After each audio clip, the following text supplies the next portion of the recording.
Media உங்கள் கனவா? படிக்கும் அனைவருக்கும் internship, placement assistance. Pandey school of journalism short term கோர்ஸில் உடனே சேர 7338824242. உங்கள் தொழிற்சாலை மற்றும் நிறுவனத்தின் மின்சார தேவையை வங்கி நிதி உதவியுடன் சொந்தமாக சோலார் பிளான்ட் அமைத்து முழுமையாக நீங்களே பூர்த்தி செய்து கொள்ளலாம்.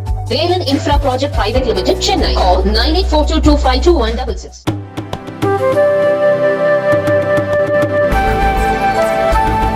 தமிழகத்தில் டெல்டா மாவட்டங்களில் மும்முனை மின்சாரம் சீராக வழங்கப்படவில்லை என்றும் இதனால் விவசாயிகள் பெருமளவு பாதிக்கப்பட்டுள்ளனர் என்றும் எதிர்க்கட்சித் தலைவர் எடப்பாடி பழனிசாமி முன்வைத்த குற்றச்சாட்டிற்கு மின்சாரத்துறை அமைச்சர் தங்கம் தென்னரசு பதில் அறிக்கை வெளியிட்டுள்ளார்.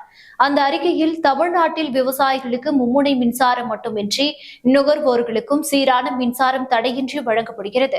கடந்த ஆட்சி காலத்தில் தமிழ்நாட்டின் டெல்டா பகுதியில் 12 மணி நேரமும் பிற பகுதிகளில் 9 மணி நேரமும் மட்டும்தான் மும்முனை மின்சாரம் என்று இருந்த நிலையை மாற்றி ஒரு நாளைக்கு 12 முதல் 16 மணி நேரம் வரை தமிழ்நாடு முழுவதும் விவசாயத்திற்கான மும்முனை மின்சாரம் வழங்கப்பட்டு வருகிறது. கடந்த 2 ஆண்டுகளில் 1,50,000 விவசாய மின் இணைப்புகள் வழங்கப்பட்டு அளப்பரிய சாதனையை நிகழ்த்தப்பட்டுள்ளது. சில நாட்களாக தமிழ்நாட்டில் கோடை வெயிலின் தாக்கம் தொடர்ந்து அதிகரித்து வரும் நிலையில் மாநிலம் முழுவதும் மின்சார பயன்பாடும் அதிகரித்தபடி உள்ளது. குறிப்பாக டெல்டா மாவட்டங்களில் இரவு நேரங்களில் விவசாய மின்சார இணைப்புகளின் பயன்பாடு அதிகமாக இருப்பதால் இம்மாவட்டங்களில் ஒரு சில பகுதியில் உள்ள உயரழுத்த மின் கட்டமைப்புகளில் அவ்வப்போது சில இடையூறுகள் ஏற்படுகிறது.